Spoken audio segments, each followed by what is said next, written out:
I find iron is a blade that cuts he who wields it most. I'm Chris Bivey, And I'm Eddie Webb.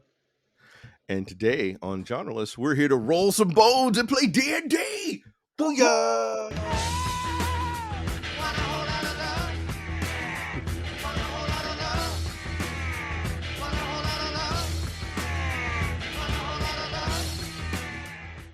So, in fact, we are here to play. Eddie's got his character all made.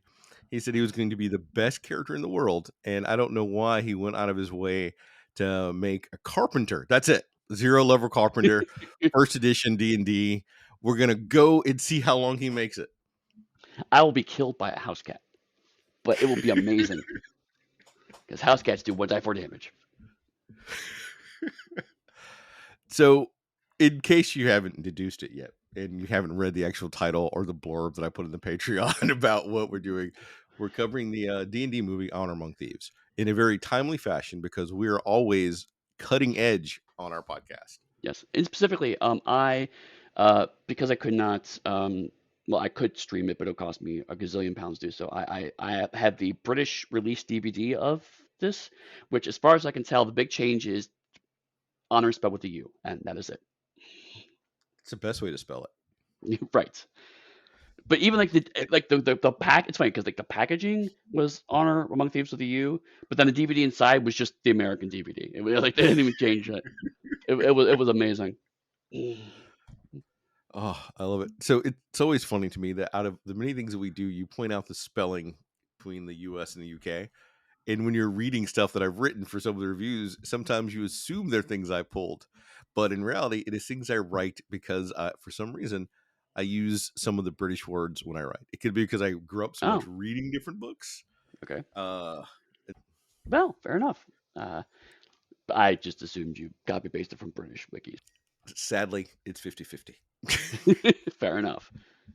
Which Fair was, never, I'm not going to tell that story because we're recording. Maybe I'll tell it later when no one else is around at a bar. enough. Buy us drink. So, Get free Eddie, stories. why did you decide you want to cover the Dungeons and Dragons movie? Why are you putting this on me? I didn't decide nothing, my friends. I mean, So, I liked this D&D movie. If it had been a case of let's cover a D&D movie, you have to pick one. It would have been this one, although there would have a strong runner-up for the second D&D movie because it has Tom Baker playing an elf. It's not a good reason to watch it. That just exists. But I mean, I admit, like when this movie first was announced, I had zero interest in watching it. I was like, why? I just don't care. I'm not that interested. No D&D movie has been satisfactory to me. I don't think it could be adapted. And frankly, the initial lineup was not inspiring. Um, and Now then I'm taken back. What about the lineup? I just don't give a shit about Chris Pine. And Hugh You know, Grant, I didn't really see much of a reason to have him in there. for some people, Chris Pine is their preferred Chris. Oh no, I understand that as a thing. I understand that people look into Out of Chris the Pine's Chris's dreamy eyes and get sucked into the vortex of his charisma. I understand the logic. It's just not. It wasn't like, oh my god, this is. I have to watch this now because Chris Pine's in it. It's like, okay, he's just another actor. So now we're gonna have Um, to take a side step into the hmm. Chrisissance. Out of the main Hollywood Chris's of the superhero ilks, who is your Chris of choice then? Is Chris Pine in the superhero look? He was in Wonder Woman 1 and 2. Oh 2 yes, We that's will never true. cover Wonder Woman 2, a podcast that likes to talk about movies that we like generally. Apparently, there was some. There's been a recent reevaluation of Wonder Woman 1984, and some people are now trying to say it was actually a good movie. Seriously, um, I'm not one Or of them. Just think it's happening. Um, I but too like, have probably drunk too much at some points in time in my existence. right. But to be honest, if D&D on Amongst Thieves was announced and they said Chris Evans was the lead, I'd probably be slightly more interested in watching it. Yeah, it's just because you love the Knives Out Chris Evans now. I do love the Knives Out Chris Evans. He's amazing. Um, but like, so anyway, so like, I didn't want to go see it in the theater. I wasn't really keen on it. Um, it came out, I don't remember. I think we rented it on Google or something. And so my roommate just threw it on, and so I started watching it, and I was like, I ended up just really enjoying it. There's one scene that I wasn't a fan of, and we'll get to it. Actually, I made a couple scenes, but there's one scene right on top of my head that I saw. I was like, oof, don't like that. Um, but I mean, I was like, okay, if I were in the Hollywood machine and asked to make a D&D movie, it probably would have looked a fair bit like this, frankly. So I was like, okay, well, I was wrong. I'm happy to accept that I'm wrong. And so when you said I want to cover Honor Amongst Thieves, I was like, I wouldn't mind watching it again, knowing that I like it, to actually give it a proper evaluation as opposed to kind of grudgingly watching it and accidentally realizing I enjoyed it. Um, so a little more, I guess, behind the scenes magic. There is a list that I have of Patreon that I've shared with Eddie of different movies and possible TV series. It is about, is it 50 deep right now? I Yeah, and think I'm beginning to think it is a list of movies we will never actually cover. it's not true. We've covered Hard Boiled was on that list. Okay, fair. That's one. See, look at that. And some of them are actually broken down into like duologies and trilogies on the list. It's very well thought out. So planning went into it, and I said, you know what? Fuck that list. Let's just like randomly pull other stuff that I kind of like instead. I had actually bought a DVD of the movie I thought we were going to cover. And then Chris was like, can we just move the movie instead? I'm like, sure. So I got a different DVD. Because that is how the magic works, and I wanted to share that with everyone. For me, when I saw the trailer, I was like, that is a movie I will go see in the theater Mm, because I want to try to support anything that is appealing to my geekiness that is also at the same time trying to have a diverse and inclusive cast. mhm, And so the only way I feel that we can get more of those is if we give them the money to show them that there's interest in it. And so I was like, I am not a huge D&D guy. I know people are shocked to hear that, given how little fantasy stuff I've generated. right, right.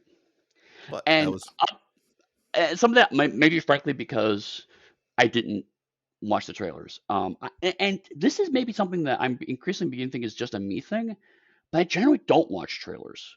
The only time I watch trailers is if my friends are like, "Have you seen this trailer? I want to talk about it." Then I will go watch it so I can have a conversation with my friends. But otherwise, if like, "Hey, here's a trailer for this movie coming out," if it's a movie I'm excited about, I don't watch it because I don't want to be spoiled on it. And if it's a movie I'm not excited about, I don't watch it because I don't care about the movie. So I just generally don't watch trailers. And the few times that I was into, I want to watch trailers, I've been pissed off because sometimes they will film shit for trailers that never shows up in the movie. So I just opt out of trailer culture. So I had no clue there was a diverse cast in this initially. And when I started watching, I was like, "Oh, there's actually quite a diverse cast on this. That's actually very cool. I wish I had known that earlier." But it's totally on me. I could have known that if I watched the fucking trailer. So it's totally a me problem. so the trailer thing I kind of understand because I watch trailers, but I have always have concern when I watch a trailer of whether or not it'll A be relevant to the movie and really kind of give me a gist of what the movie is without here B spoiling the movie. Yep. C being totally irrelevant to whatever the movie is or like concept and not give me anything to decide if I want to make a choice on. I watched a teaser last night because I have not read or know anything about, I think it's a three body problem. And Yep. it's on Netflix. And I was like, that looks interesting. Let me look at this trailer here and see what it tells me. That trailer did not move me to watch it or not watch it because it didn't give me anything about the show. It Right. gave me a high strategic level overview of something. But that's not enough for me to make an informed decision. So it's still in my queue.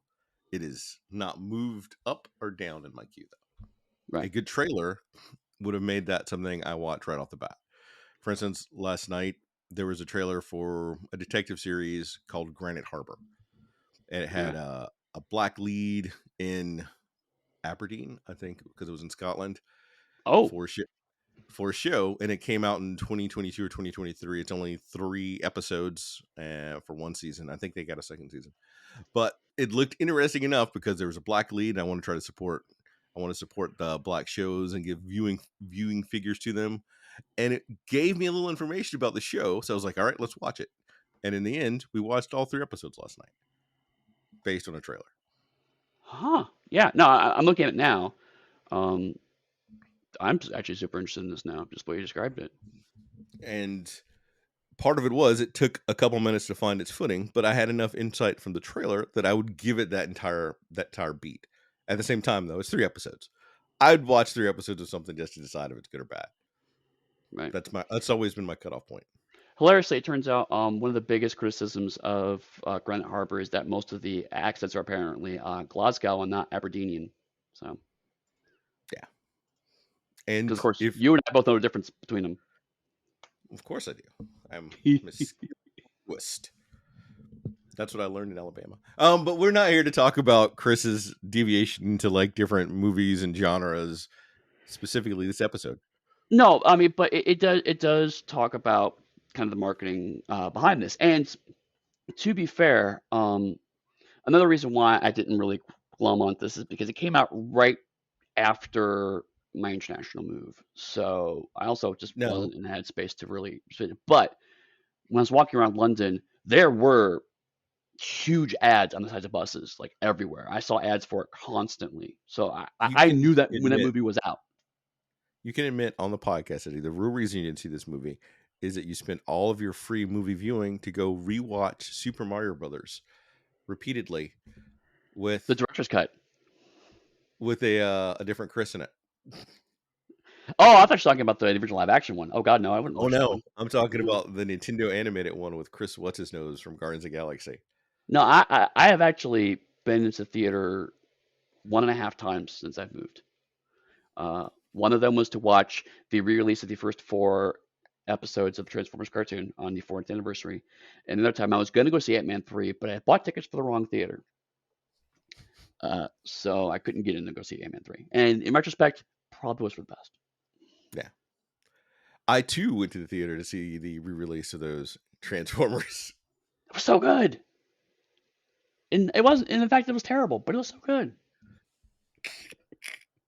In case folks are curious, we were a little all over the place today because we had a pre-show talk about Doctor Who, and so Doctor Right. Who is now in my brain and thinking about what if Hugh Grant had actually been a doctor in a series run. Would he have been like the Hugh Grant from the D&D movie? No, he would have been the Hugh Grant I want to say from the 90s from that special that he was on. Yes, yes. Although, going back to this movie, though, I mean, when it first well, actually, I guess I'll say details about it for when we talk about it. But like, um, when they presented him as like one of the party, I was like, no, he's the villain, and I was glad that the movie did not insult my intelligence for too long on that front. Like, no, Hugh Grant's good. No, he's not. No, he's not. He's done a pretty interesting thing though, and later in his career, even though some of the problematic things with Hugh Grant is that he's taken on more villain roles in almost God, what was it from the past almost decade? Right? Yeah, yeah. Was it No, no. pre Seriously, Hugh? Can't remember. it definitely like no. I'm definitely talking post 2010. Hugh Grant is pretty much always a villain. Yeah, so that was it's interesting to see like his portrayal of a vision of a villain because they're so slimy. It's like you want to take a shower after viewing them on screen from how slimy the villains are. Hmm. No, but so the movie itself originally started, I want to say, production around 20 under a different company, and there were legal rights about who could actually make a D&D movie. And that was a legal battle that went on for 3 or 4 years. And there were like a bunch of different scripts. The current iteration, I think, kicked off their script around 2018 or 2019 Hmm. and began filming in 2020, 2021, around 2020. If I remember, this was one of them. They had just started like early photography when COVID hit, so they pivoted to stuff like we'll do vistas and blue screen stuff, things that they could do safely, so to not lose momentum. If I remember how that panned out. Is there anything you want to talk about specifically about the background of the movie itself? How it, I think it cost like around 150 million and only brought in around 200 million. So I will say, around the time Chris was talking about when they started filming, Hasbro decided they wanted to make a movie company, and so they made Hasbro One something one as their movie group, and said we'll do D&D movies, we'll do Transformers movies, we'll do all that through here because they basically were trying to pull a Marvel, saying let's get, instead of licensing out to all these other movie companies, let's get it all in house. Um, that entity was dissolved pretty much right around the time this movie came out, and then now the next Transformers One, which is the next movie made under that, also is coming out. So it existed long enough to get a couple of movies stood up before it stopped being a going concern because it lost so much money. And I'll be honest, I've seen it. I did see a trailer for Transformers One because like a million people pointed it at me at it, and it does not look great. So probably was the right call there. Uh, but what's weird about this movie is that, like Chris said, it didn't make a ton of money. But having now seen it, admittedly, again, my idiosyncratic way of not really being interested in it, I'm not entirely sure why it didn't make as much money because this is frankly the perfect summer movie. Well, part of it was when it came out. I made the Super Mario Brothers joke intentionally because Super Mario Brothers, this movie, and something else came out all around the same time.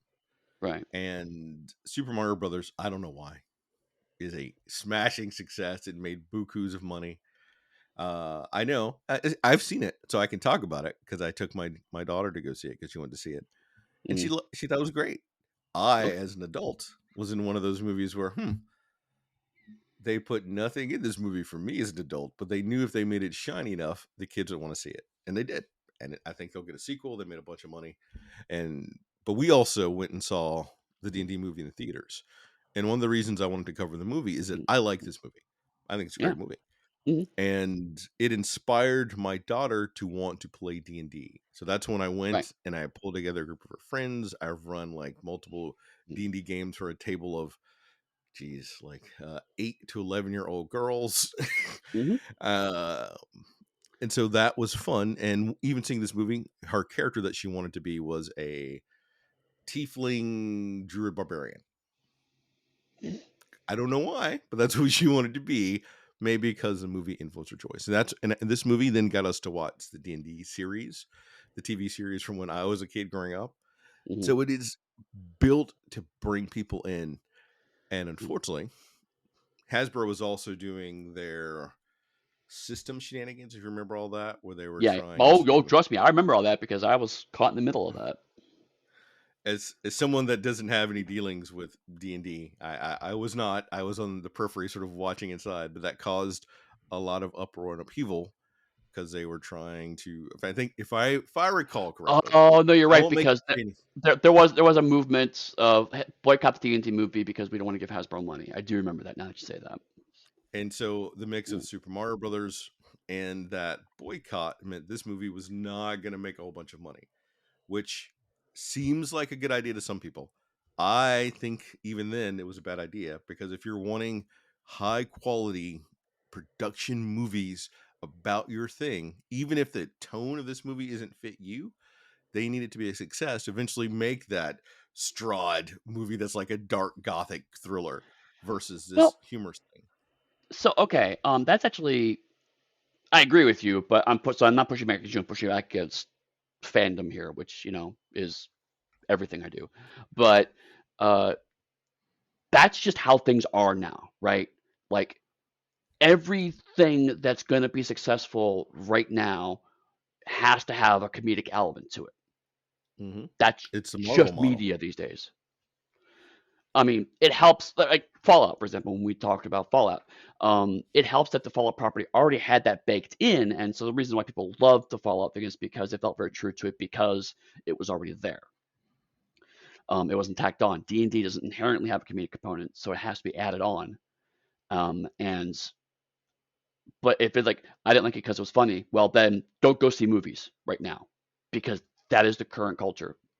Arguably, Marvel is a big reason why that happens. But the point is that we don't have action adventure movies that don't have a comedic element right now that do well. This will change. These things are all fads and they will eventually change, but that's just where we are right now. So I had just come to accept if I want to watch something like this, it's going to be funny. And that massive boycott cost them untold amounts of money, which likely that and Super Mario Brothers scuttled any chance for sequel films. And originally, I think there was even talks about doing a television series, and as of 2024, with Paramount Plus, I think dissolving, that's not Yeah. going to go anywhere now. Yep. So it's effectively killed this could be franchise that would have been aimed at the D&D community, which would have been enormous, which would have brought in more players, which would have given good entertainment. At the end of the day, as a non D&D person, the entertainment value for me is on the screen. It was seeing the actors in a different setting, doing things that I myself do at a table. And people were complaining that Yeah. it's too funny, it's too light, it doesn't give us like the actual game experience. I would say no. This movie, Yeah. unfortunately, is the game experience. You can like say that your party is that awesome like Witcher party from like the video game of like Gerald and Yennefer and everyone else, and like, yeah, we're dark and broody and edgy. You're a bunch of fucking wackadoos running around having misadventures and shenanigans. That is Right. what 98% of all groups eventually become. Right. It does. I believe I forget the exact meme, but there's a meme going on for a while that like all D&D parties eventually become bisexual disaster murder hobos. You know. Yes. And as someone that runs a lot of horror games like Vampire and Cthulhu, it's hard to maintain that balance and integrity because there's always that element of humor that people want to infuse with it. Yep. And you have to find the right balance for it. And this movie is the comical version of it, but it touches on like all the lore from D&D. It gives you, it name drops different things, and it's just easy viewing, which Hmm. non-gamers also engaged with.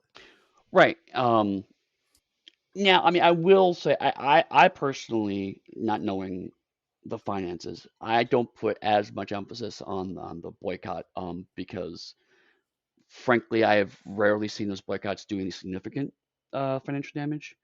Even though this was a bigger one than usual, it's still the percentage of people who went to who refused to go see it are same people who wanted to boycott the Avengers to protest the fact that Jack Kirby's estate wasn't getting a cut, right? Like it may have cost them, I'll charitably say 5 or 6 figures, but that's dropping the bucket compared to how much money the movie actually made. But Um, I think Super I want Mario to add on Brothers a had a much caveat to bigger. that. I think Super Mario Bros. Had a much bigger role to play. I also think it came out right before the Barbieheimer thing, which was when movie going exploded. Since the movie going has been higher than it was in the past few years. Um, but also, frankly, a lot of it's just Hasbro mismanagement, right? Hasbro tried to shove all these into their own division, which then hemorrhaged a shit ton of cash, and then tried to leverage it all back out. So how they're saying their profits laid down, I think a lot of this is just number managements, right? And like right now, Hasbro's trying to do a Transformers GI Joe crossover movie. They're again they're doing Transformers One, but even that they promote Transformers One as the first Transformers animated film, which it laughably is not. Um, and they probably just went, oh yeah, well after Transformer and D and Joe become big hits, we should probably have another franchise. So I guess D&D. Um, so I just think they just don't have a strategy, and it's pretty clear that they were just going on. Granted, also some of it was like they couldn't have expected Paramount Plus to basically implode. And right now, last I heard, Paramount Plus tried to get bought out by somebody, and they got turned down. They got turned down. So they're not doing great. Do you So know I who's mean, in? Do you know who's in Transformers One? yes, some people whose voices I think one of the Chris's is in it. Yes. I just, Or um, but granted, I will say for peek behind the curtain, I'm not feeling great today. So some of my may just be me feeling ill. I may feel great about all this stuff tomorrow.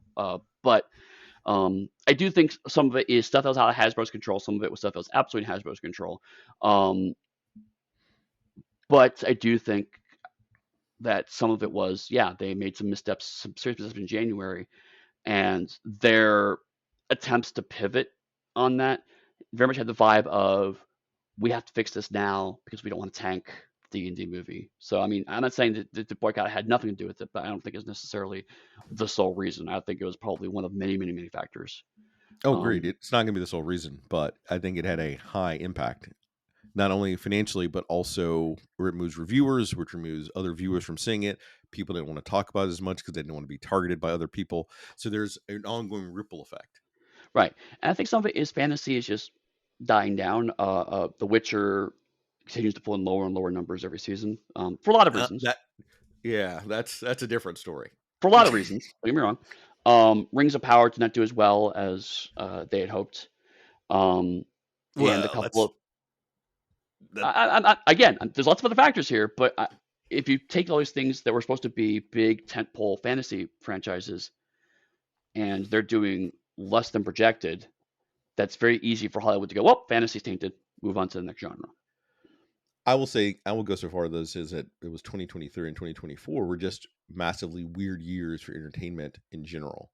Oh yeah, From like the low figures for most everything. There are a few yeah, rare exceptions like Barbenheimer, but that's because it got on a social media high that people engaged with. And then I can't speak to Oppenheimer because I haven't seen it, but Barbie was a great movie on top of that. So it right. added in. So you have not only social media high already, you have good quality item that people get to see and engage with, and then they keep talking about it. So it reinvigorates itself. Right, and as a counterpoint, the Fall Guy reboot came out, and it did abysmal numbers. But what's fascinating is that they went to streaming much earlier than anticipated, but decided to keep their original theatrical movie showings. Right, because my guess is, based on bits and pieces I've heard, is that it was more expensive to cancel all those showings than to just let them ride out and assume they'll make no money. Yeah. But they're still making money. So the Fall Guy now is like, oh, usually the math comes down to they do the math based on 1 or 2 weeks of income. Go, okay, here's our projected, have we made money or not? They usually know within the first week or two. And so they projected Fall Guy made X amount. That was not what he wanted to, so we have to go streaming to try to recoup those costs. But yet the theater revenue is higher than projected for having it available on streaming. So there's just weird shit happening. No one quite knows how theaters are working right now. So uh, uh, I don't think D&D as a movie franchise is entirely dead, but I do think it's probably gonna be another decade before we see another movie.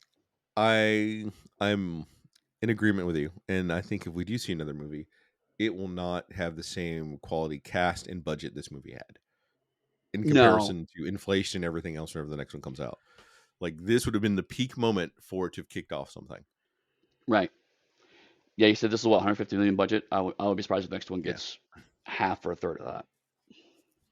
So then we're back into like that 2000 movie, which Yeah, I I'm all for my Marlon Wayans, but he had a horrible role in that movie. it's not good. Yeah. All right. So we're gonna we can leave the business hat aside, although I love the business side of it now. I am gonna really start researching more business stuff because that is just super cool. Yeah. Eddie, when was the first time and what edition was it for you to play D&D? Uh, the first time I really that was it. I owned the red box in 1983 as my first in hands version D&D, but I didn't actually play that right away because I also got in Marvel superheroes, and my friends were like, "This fantasy stuff's stupid, but I know comic books. Let's play that instead." So it took me a while to actually play D&D, and by then, most people I was playing with preferred AD&D. So the game I actually played was AD&D First Edition. Nice. The first version of it I ran was a red box set because me and my friend walked across town to buy it at the young age of like 7. Because you could do this in Alabama and all that for a Yeah. small town with no one watching you. You as kids can just wander multiple neighborhoods away on the street. Bought it, came back, read it, and we ran some of that. The first game that I played in was a few years later because fantasy wasn't for me. But in junior high, I met some of the kids that were playing AD&D, and I played in their AD&D game. Hmm. Oh, so yeah, kind of a similar path actually. But I ran the red box set for a while though. Yeah, interesting. Yeah, hilariously, I occasionally get an interesting glimpse into the sexism of our industry. Is because my wife has been playing longer than I have. She played the Blue Box 79. Noise. Uh, yeah, and like she played some of the super original AT&T books before they all got rebranded with the orange spines, right? Which Was is the this version I the played. soldier or the fighting man? I think is what it was. No, no, no, no, no. Is It that wasn't quite that far back. It wasn't chainmail, right? But it was the it? first time they put all that stuff into one box. Uh, and so every once in a while, we'll go to conventions or whatever, and they'll talk to me about D&D or whatever, and they'll turn to my wife and say, "Oh, so did you teach you how to play D&D?" She's like, "I taught him," and it's not quite how it panned out, but um, there was a shirt we both saw at one convention. We had a checkbox of all the editions you've played, and I could not Yeah. check all the boxes, but she could, right? And I was just like, I love that shit. That's amazing. So every once in a while, I'll be like, we joke, of course, 'cause you know how married couples are, but like every once in a while we'll get into a faux argument, and she's like, "Just because you can't calculate that, go, don't take it out on me." Damn, Bert, love it. So when's she gonna come on the podcast, Eddie? Yeah. We'll have to find something. I don't know. We'll figure it out. All right, more gaming info for you. It's almost like we don't want to talk about the movie because we enjoyed it now, or I'm having more fun doing this. Eddie, what is your favorite D&D class out of all the editions, and which edition did it? Uh, so there's the hipster choice, and there's the one I actually play. So the one I actually play is weirdly, I just like human fighters. Probably because most every game, no one's playing a straight human fighter. It is the most boring option, and I find it fascinating. I find it interesting to find something inside the vanilla option and making that my own space. Because again, everyone's like, I want to play tiefling warlock slash sorcerer slash cleric, and I'm like, I just want to be a fighter.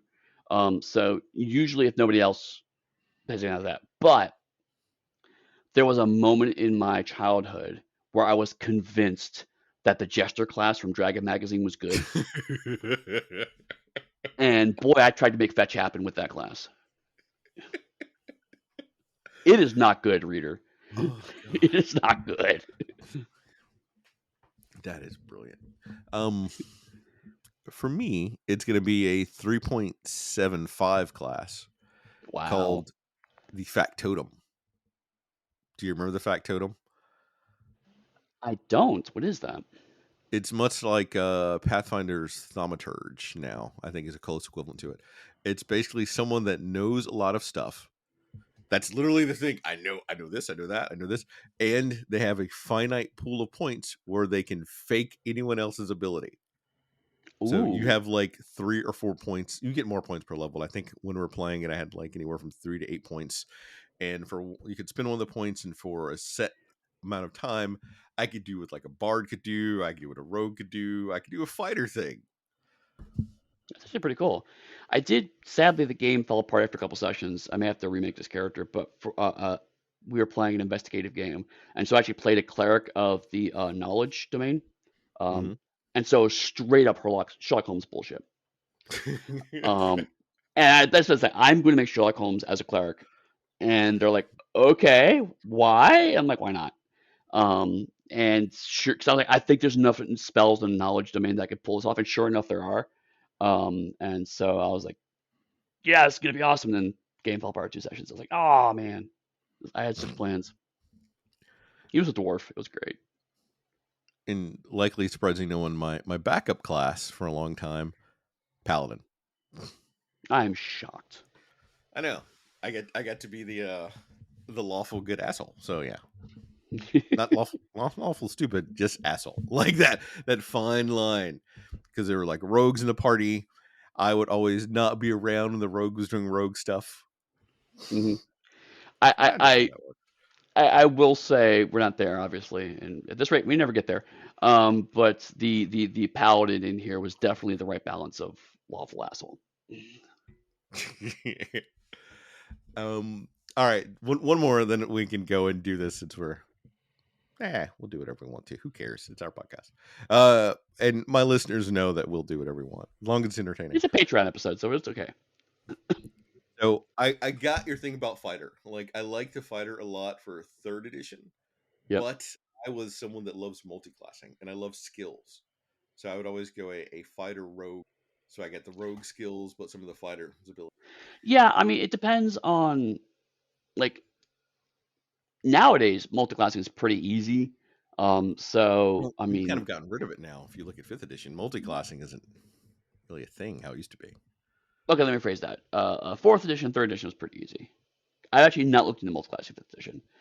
But no, fourth edition literally just take whatever class you want to for that level. It was super simple. You could if you're eighth level character, you could theoretically have 8 classes if you really wanted to.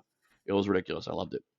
Um, but I remember I got turned off on multi-classing because it is super hard to do in AD&D first because there's like experience point deficits and you have to give like a percentage of your experience points to the multi-class and you can only go to certain levels and if you're a certain race you can only be certain levels and it was just like fuck, I don't care about any of this shit. I just want to hit things with a sword. Why is this a problem?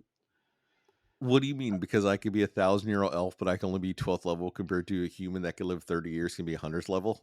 Right, That's exactly. perfectly fair. I That's just understand logic. It's just science. that. All right. I guess we'll actually go to what our episode is supposed to. D&D honor amongst thieves.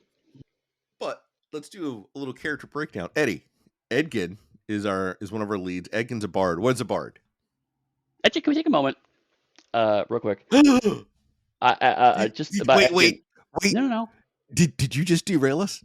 Yes, Are, fuck are you. we having a moment right now where Eddie Webb, after 2 years, is derailing the podcast? Please proceed. See, if you had just let me go, I would be done already. But now it's a whole thing. Um, how few media franchises there are where the lead character is Ed? There's Edward Scissorhands, there's Full Metal Alchemist, and this, basically. There's a TV show, I think, literally called Ed that we talked about that has music rights issues with Wells from The Flash. There are 4, and that's it. And 5 if you count horses. Well, he was a mister, so that goes, He had respect, don't get me wrong, but he's still a horse. of course. Oh, Of course, of God. course.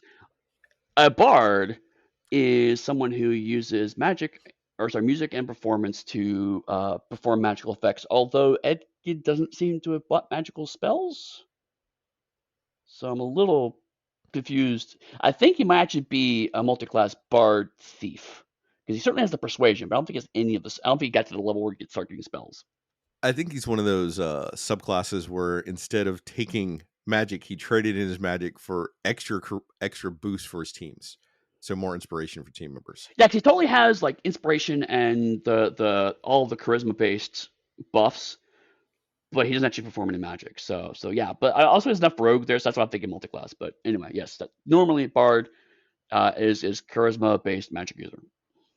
Helga is a barbarian. What's a barbarian? Kind of an offensive term, um, Mhm. but it's D&D, so you can't get rid of it. But a barbarian is a hand to hand warrior that uses anger and momentum. Is I think they basically like to call it rage still, whatever. like a Hulk. They're shouty. They're shouty fighters that live in the wilderness because that's what barbarians do, I guess. What is a wild magic sorcerer? Simon. Is that what Simon is? Yeah, I mean, it's he's in a sorcerer. there. I don't know if he's. I don't know if he's. Well, I guess he would be a wild magic. Literally He states did he say a uses wild wild magic. magic. A sorcerer is a magician who has a patron of some kinds that teaches the magic rather than learning it normally. Although in Simon's case, wild magic means that he basically just taps into magic directly and hope to God it works. I think is how that works. So that all right. I want to come back to Simon in a minute. Doric. What is a druid? Doric the druid. Druids Come are on. nature-loving magic users who also turn into animals, and yeah, And all right, Forge. What is a rogue? Why not? We'll do that. thief/con artist. They steal stuff and or talk people out of stuff. All right. Thank you for breaking down our classes. Is there any class? I almost forgot the main one. Zinc. What's Yeah, a paladin? Zink's a paladin. They never call him that. but it's pretty fucking clear he's a paladin. What's a And the paladin? red wizards are wizards, which are well, sorry, paladins are people of faith who use combats and a little bit of magic to try to convince people to do the right thing or the wrong thing, depending on what kind of paladin they are. So they're kind of cleric warriors. And the red wizards are actually wizards, which are magic users who study magic as opposed to having it beamed into their heads by gods and or patrons. Last one, little bit of a twist that if you don't know, that's all right. What is Faerun? I have no idea. The Forgotten Realms. What are the Forgotten Realms? I, I still don't know. Like I recognize the Forgotten Realms as a default setting of D&D, but like I've read maybe I've played in the Forgotten Realms maybe twice. I have read two novels with that dark elf guy that everyone fucking loves. I've forgotten his name. Dritch Durden. Dritch, yeah, whatever. Durin, Dwadden, Dwaddum. I weirdly like. I'm one of those nerds like just don't know a shit ton about the Forgotten Realms. Like I know everyone made them, and I know people love them. I am glad that D&D is kind of settled on a default setting. I know it's where all the Baldur's Gate games are set, but I actually don't know much about it besides what I've played in Baldur's Gate 1 and what I've picked up just osmosis being in the industry for 20 years. Did I ever tell you that before D&D released their new Planescape, I hit up D&D to let me write Planescape or Greyhawk? Oh wow, Greyhawk is a callback. Yeah, because I think that'd be fun. All right, that's okay. Never happened, as you Yes. can tell. Anyway, yeah. So the Forgotten Realms. Why are they forgotten? I never figured that out. So the Forgotten Realms. Wow. Let me take a beat. If I remember right, they're written by I forgot his name, but he's been writing them since he was they were Ed writing them Green, since they were like a 10-year-old kid. Ed Greenwood. Yeah. Yes, Green was writing them since they were around 10, and the reason they are forgotten is that they were originally somehow closely linked to Earth, and the people on Earth slowly forgot about them. Hence Forgotten Realms. Ah, It's something along that line. And then Forgotten Realms became more and more popular because more and more stuff was added to it. It's where you were saying like Baldur's Gate, we get all those great things. I think it's a good setting. It's our stock standard now generic fantasy setting, which is one sure. of the Yeah. reasons why I think Planescape is so brilliant and things like that. But you can't No, set a movie to introduce new people to D&D in Planescape. no, totally. And like, I mean, uh, my lack of knowledge of the Forgotten Realms aside, it is a really good setting. It's just I just don't know much about it, and it's one of the settings that it now has so much real world history associated with it that I'm just intimidated to learn more. All right. Are you ready to actually talk about the movie now that we've bounced around for 40 odd minutes for our people? We should probably talk about this bloody movie. All right. Um Dungeons and Dragons Honor Among Thieves.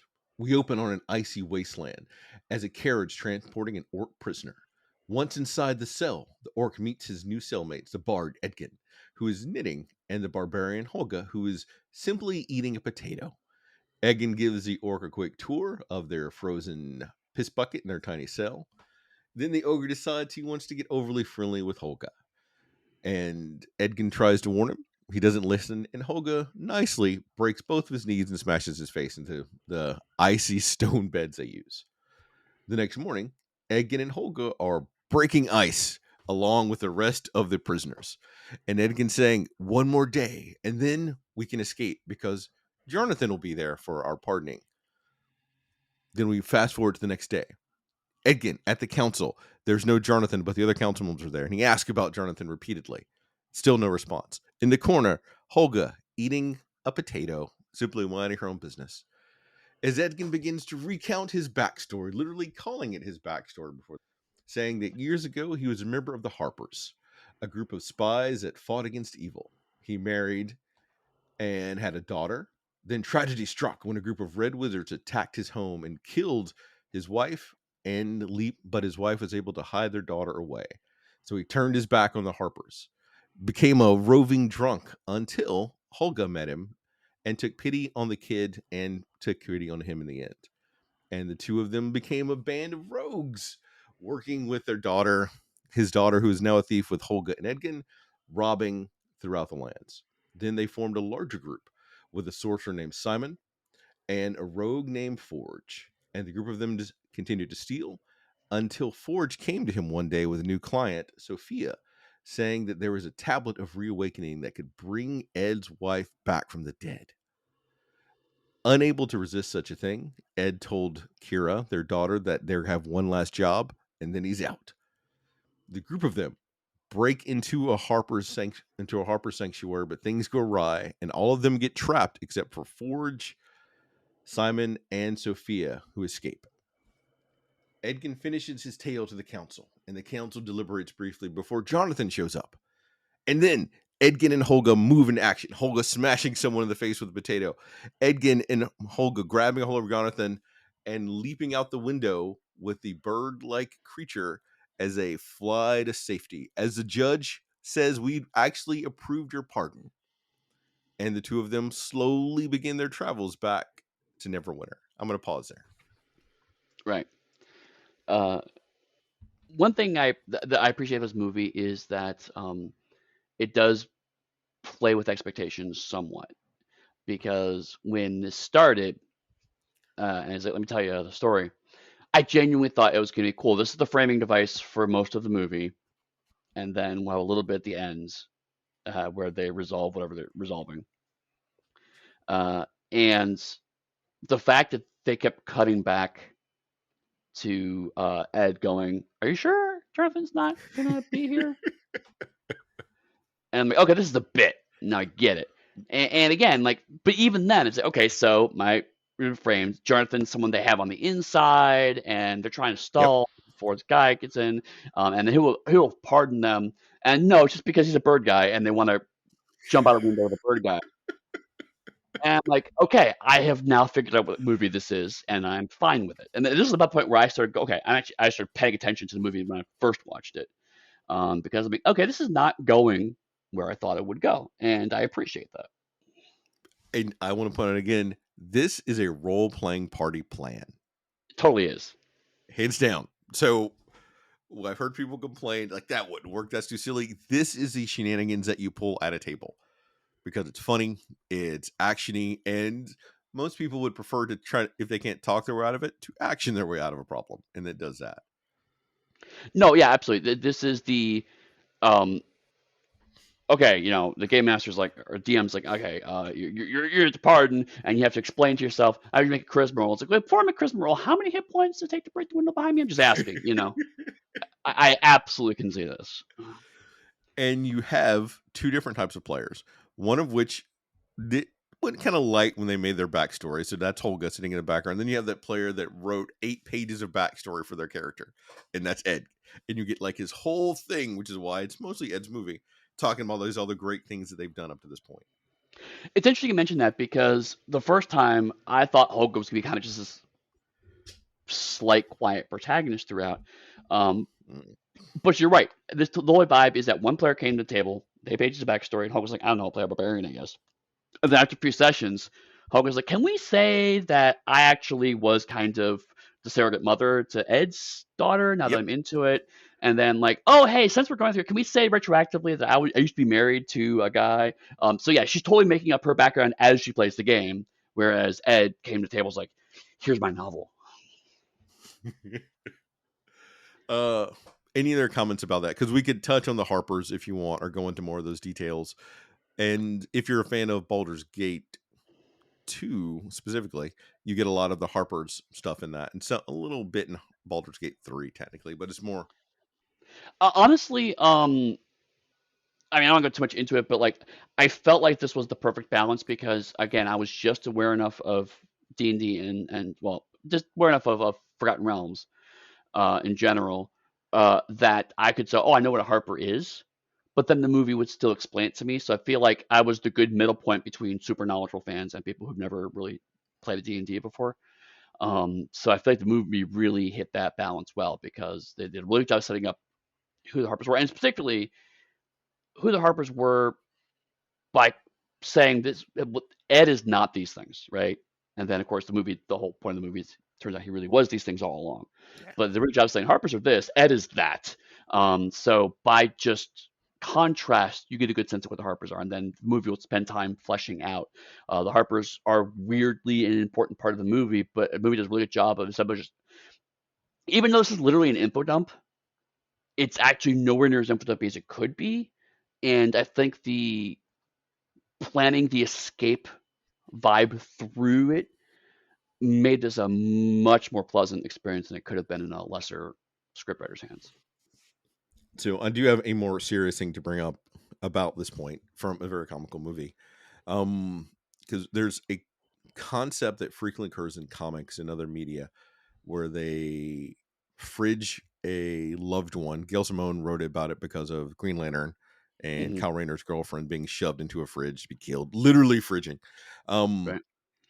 do you feel that occurred here?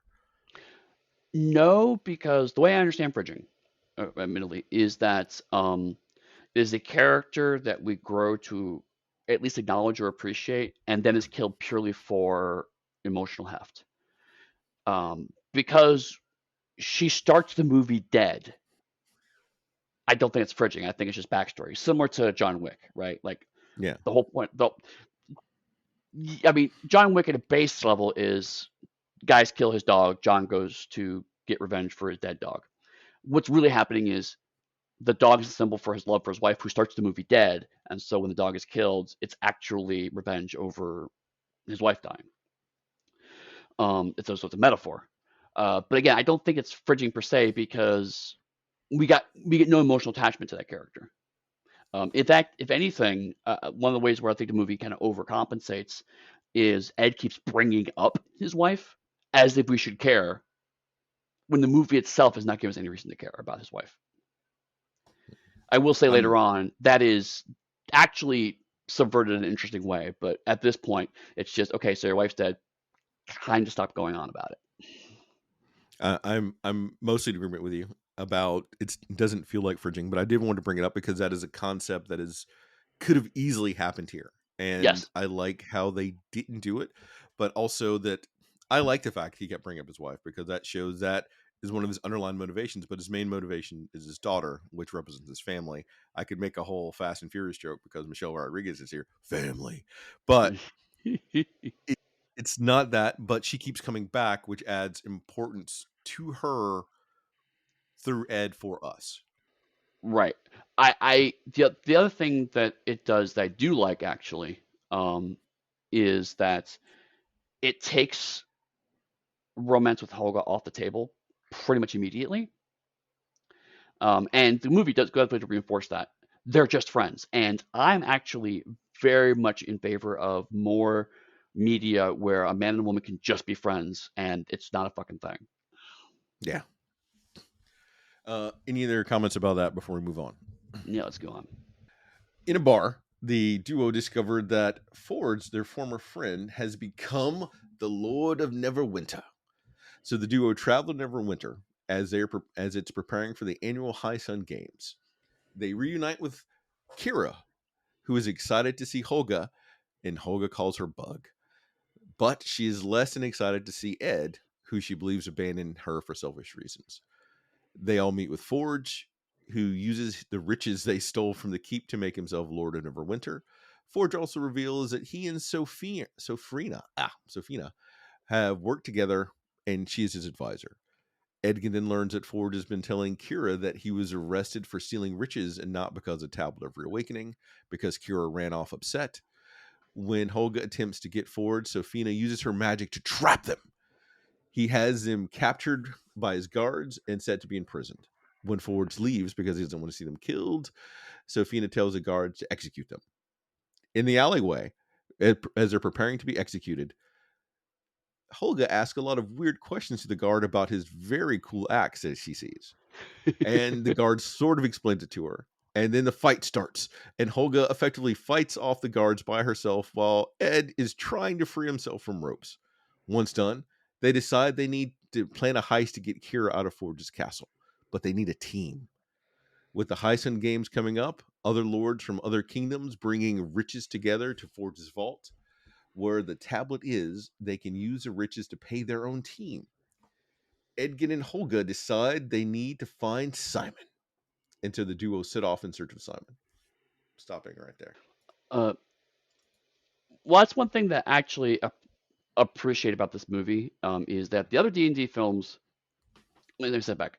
Uh, uh, a lot of people who approach D&D look at D&D as an emulator for high fantasy stories, and it's easy to see why people fall into that trap. But D&D has been around long enough that D&D is good at one thing, which is playing D&D adventures. And so that's a very specific style of story, which are ultimately fantasy heist adventures. And so I'm glad that this movie is like, we're going to make a fantasy heist film. And I think, again, I didn't watch the marketing up, so maybe the marketing did play this up a lot more. But like, I didn't know going in that this is going to be just a heist film. And it's more than that. It ends up being more than that near the end, but a large body of it is the heist film structure. We have to get a team together. We have to figure out the plan. The plan goes wrong. The plan they improvise. Turns out some things that they thought we thought that were mistakes turned out to be part of the plan all along. It's a heist film, and I'm glad that they just say, "Cool, that's just the kind of movie we're gonna make now." And I think it's better as a result of that because then we get the high structure of Ed starts off, shows what he's good at. He's a talker, he's the planner. Then we get Holgo, see what she's good at. She's good at improvising, throwing people off their guard, and just fighting. And then we're about to see the next member of the team. So it's a classic structure, but because it's been wedded to fantasy, it feels very fresh. So, in fact, you're saying we're watching fantasy leverage, if I'm not Yes, mistaken. absolutely. Or if you prefer, a better show than Leverage. Oh god. So I like the reuniting with the daughter. It sets like sets the stage for Edgin why he's going to do what he's going to do. Yep. And once again, you re-establish the relationship between Holga and Edgin and now Bug relatively quickly. So Mm, they are a solid family unit that all care about and love each other. So that's there. But then you get the strife between the daughter and the father because she thinks he left her for money. yeah. I'd have to say, the actor who played Kira actually was really good. Usually, I'm down on kid actors just because they're kids; they don't know how to act necessarily. And so sometimes kid characters could come across as whiny or annoying, and she doesn't. She comes across as she as a smart, intelligent kid who's just bamboozled by someone she trusted. And something that we didn't point out earlier is that one of the things they stole before they were arrested was they stole a necklace that they gave to Kira that effectively she can turn invisible. Yep. Like the best thing for a thief. Yeah. Yeah. And I'm glad that she has that. Like that could have been. I was waiting for that to be like, we need to get the necklace back from Kira and use it as part of the heist. No, it just she keeps it all the way through, and I'm glad because it's a small thing that shows that Ed genuinely does care about Kira. It's like this powerful thing that would be great for all my heists, but it keeps my daughter safe, and that is the most important thing. So one thing that's interesting about this movie is that uh, even though Ed is down on himself, and even though a lot of the characters are down on Ed as a father, his actions actually do continue to prove that he is a good father. Which part of it we also get is when Holga suggests they could fire an arrow into the room to try to tell Kira what's going on. And Ed's first Right. response is like, no, we might hit her with an arrow. Like you Right. get that instant care and concern. Right. Because Yes. he knows that she's being fed lies, but she's also incredibly safe and well taken care of. So it's that Hmm. weird dichotomy that he has to deal with. Yeah. Yeah. Any other comments before we move on to one of the best characters in the film? Oh, well, yeah. 100%. I agree. Um, so Edgin and Holga find Simon, who's performing magic tricks for entertainment to a bunch of peasants. He's making things like fresh cut grass and making himself slightly blurry because it's a harder magic, which, as anyone would know, is low level cantrips at best. But the key is he's using these tricks to divert the crowd while he casts a spell that steals the audience's gold and trinkets from their pockets. Unfortunately, his concentration is broken when he notices both Edgin and Holga. And An uproarious crowd tries to attack Simon. The trio manage to escape them, and they inform Simon that Forge has Kira and they need him to be part of their plan. And he eventually agrees. The three go to find a young druid named Doric, who Simon knows and tried to court. When they follow up on Doric, they see a young woman is about to be executed, and they say, well, I guess there's no Doric. And then what they discover is that Doric is in fact in disguise as a horse, transforms into a massive owl bear, which set the internet on fire, and everyone was complaining that druids can't do that at that level. They can't turn into owl bears. It Oh, was a whole. It what? was. It was a whole. Did you not see any of that? No, I I didn't see any of forgot that. you're not you weren't on social media how I was at that point in time, and now I'm No. no longer. Whole shitstorm of like can't be an owl bear, blah blah blah. It's Unbelievable. cool, man. Knock it off. Okay, actually, And finish your summary because I have a whole rant about this. I will.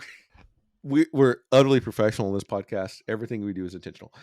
Transforms into a massive owl bear, defeats all the villains, rescues the woman, and rides off on her horse. And then the three of them confront Sophia, who doesn't like humans because her parents left her, and they convince her to join them on a quest. So we have four adventurers. We have Edgin the Bard, Holga the Barbarian, Simon the Sorcerer, and Doric the Druid. It's a pretty solid adventuring party. And I will pause It's there because Eddie has a rant. okay.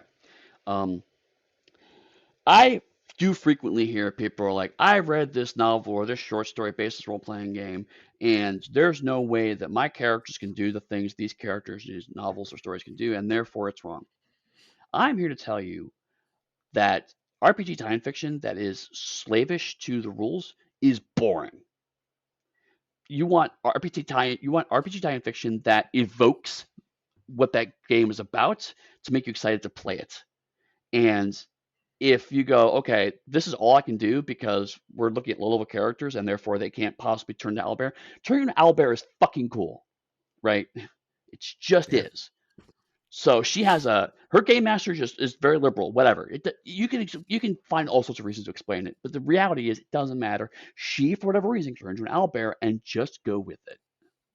This is the same people who, like us, will look at Kindred the Embrace and go, well, vampires don't have this one, blah, blah, blah. And we had a version of this argument back then with Kindred the Embrace, right? It's the, yeah, everyone has animalism, but so what? Everyone in the city has animalism. Who the fuck cares? Let's move on. Wow. Difference is that show was garbage, and this movie is good. Eddie, people spontaneously combust all the time. I mean, I do frequently, especially when Oh I hear arguments god. like this. Um, And in the D&D game I ran for my kid and her friends, she wanted her druid to be able to turn to an owlbear, and I said sure. And I right? put like a few minor things on it to like keep it in line with the other people. So it was kind of a baby owlbear, but it was better than her baseline character. So it gave her perks, and she got to be an owlbear, and she could Yeah, do it like X number of times a day. In your games, even if they're long term campaigns, they can be fun. And even at the end of the day, you don't need to do it during the movie. The movie needs to have a rule of cool. right. And to add on, they did incorporate some of the game itself into it for that vibe. They didn't want to have wizards with wands. So they wanted to use like the verbal spell components, everything else from the game, which they did. And most of the spells have distinctive hand gestures that they made. And hmm some of them, I think, use sign language too in their hand gestures. So they hmm went out of their way to incorporate that to it. It's people complaining to complain, and I'm tired of it. It's Right. makes it And, hard to have and anything. but the reason why the owlbear scene in particular annoys me, the reason why I digressed right at that moment because I was just so shocked to hear that, is because the argument ultimately boils down to I recognize that reference. I feel validated as a fan by that reference, but I'm mad that reference does not fit into the extremely narrow understanding of the rules, right? Because let's take a step back. There are tons of people who watch this D&D movie who have no idea what an owlbear is.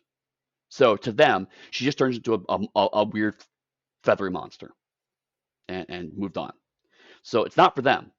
It's for D&D fans who know what an owlbear is. So they went out of their way to make a reference to appease those fans, and a small handful of fans said, "Well, yeah, but you ungrateful shits." And they're the loudest. on social media. and they're ungrateful shits. Yeah, no one's disagreeing with that. Uh, any other comments about Simon's amazing robbery? The three of them packing up together. How easy it was to convince him to come along. Well, I want to Simon a bit because, like, in a similar vein, Simon is straight up using a thaumaturgy cantrip, right? Like, pretty much out of the book. That's how thaumaturgy cantrip works. And the fact that he's trying to frame it as this amazing magic, and like I, as a player, I'm going, no, dude, it's fucking thaumaturgy. You don't have to spend spell slots for that. You know, it's like you can't fool me. But the thing is that none of the protagonists are fooled either, so it's fine. I feel like I'm on Ed and Holga's side because they're also like, dude, you could do better than this. You could do better than a cantrip. So it actually allowed me as a. This is where homage works really well. Like if you do homage and do it in a way that gets the viewer on side with the protagonist, then it's an okay, good inclusion.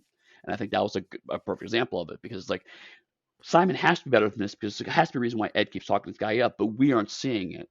And in the movie, if you're not familiar with it, it's just okay. These are still kind of relatively weak magical tricks.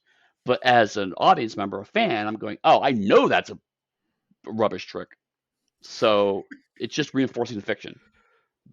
But that is immediately also undercut by seeing the other magic that he's doing at the same time. So Right, exactly. you can see that he's skilled. He may not be as powerful as Sofrina, who is a major antagonist for the movie, but Right, it's a hero. The heroes aren't supposed to be at this point. That right. is narrative. That's how narrative works. But hearing the Alba argument, I anticipate there's going to be another thing that fans are mad about later on in the movie that I'm also going to call bullshit on. But So we've got the four of them, and you get quicker backstories for each of these characters because right, they're the players that join later on in the campaign. So right, their backstories aren't as important, and they're not part of this overarching one. right.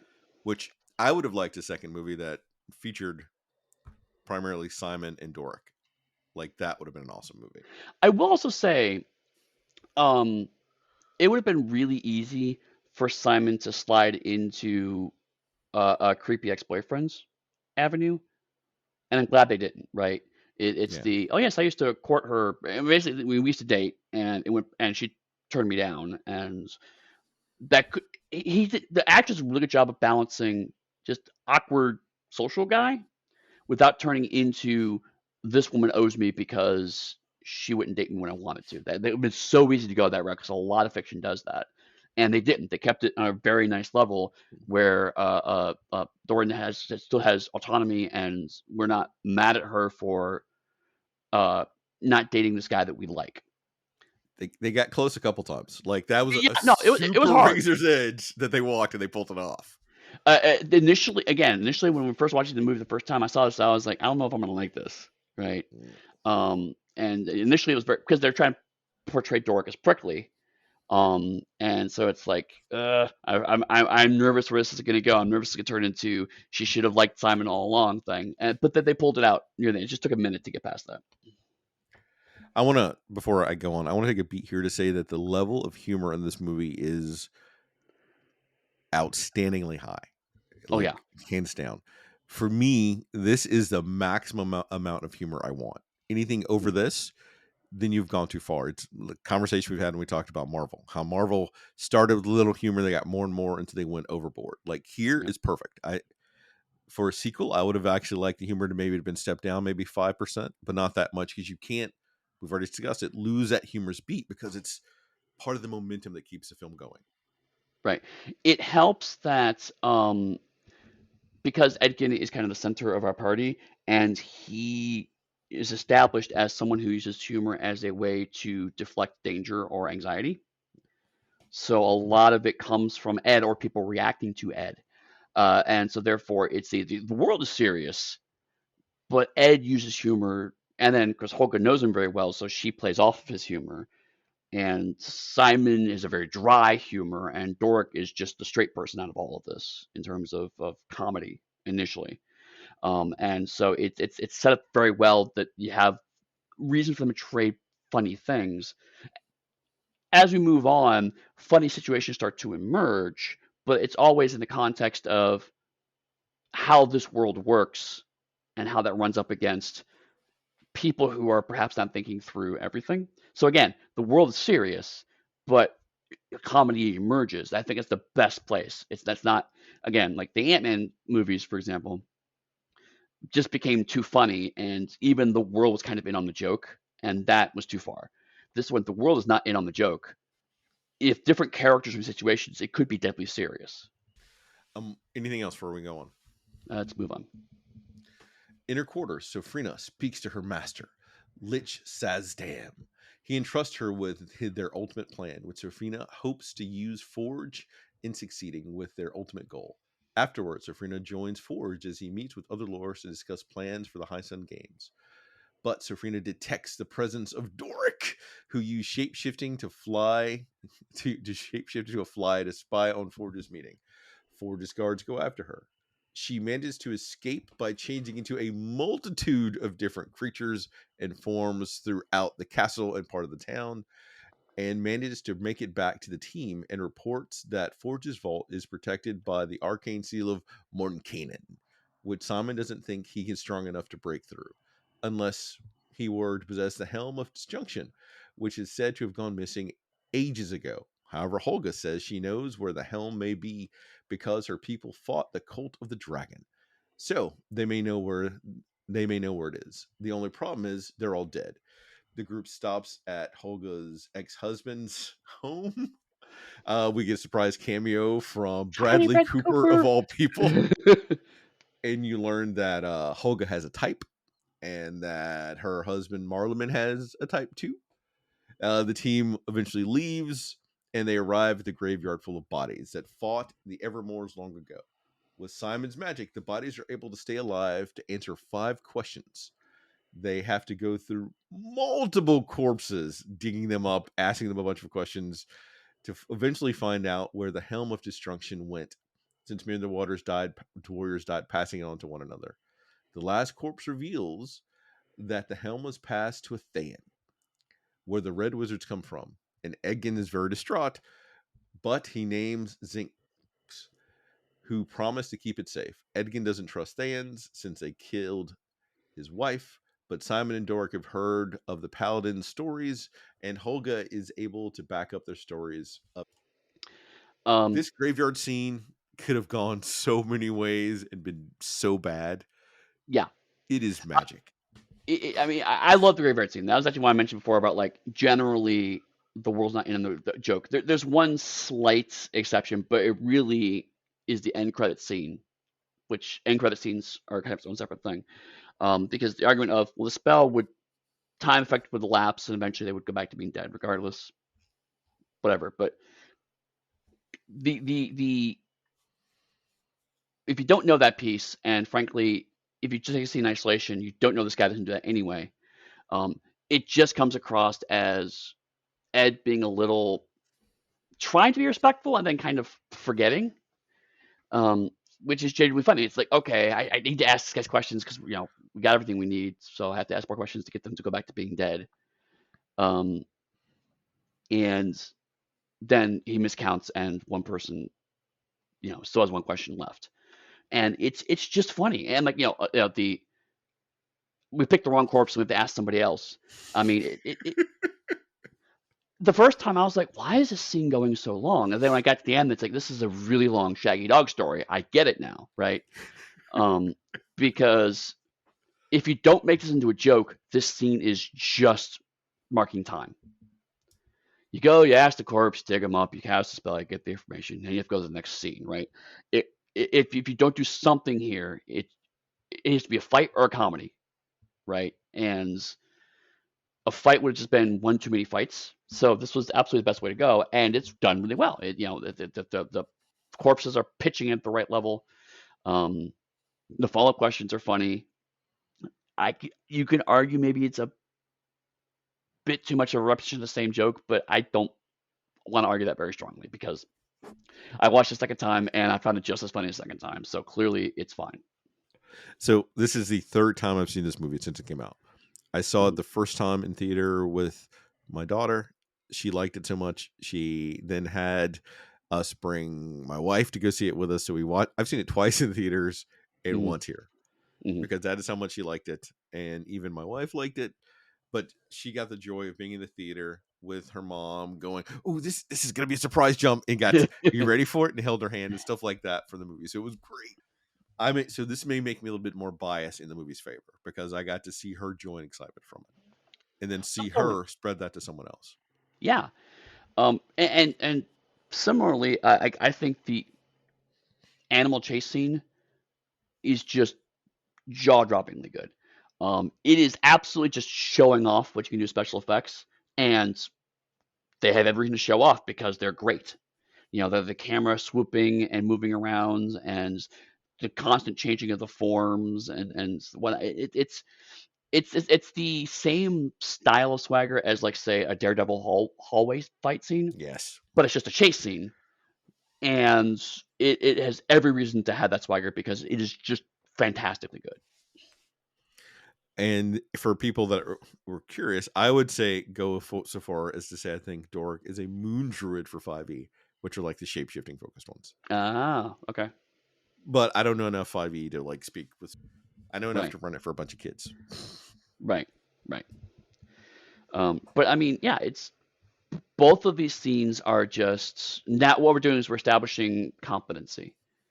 Both these characters do things really well, and we have to show them doing things well. In both cases, there's funny bits that go with them, but again, like the funny bits in the chase scene are look at the silly things that happen as a result of the chase scene.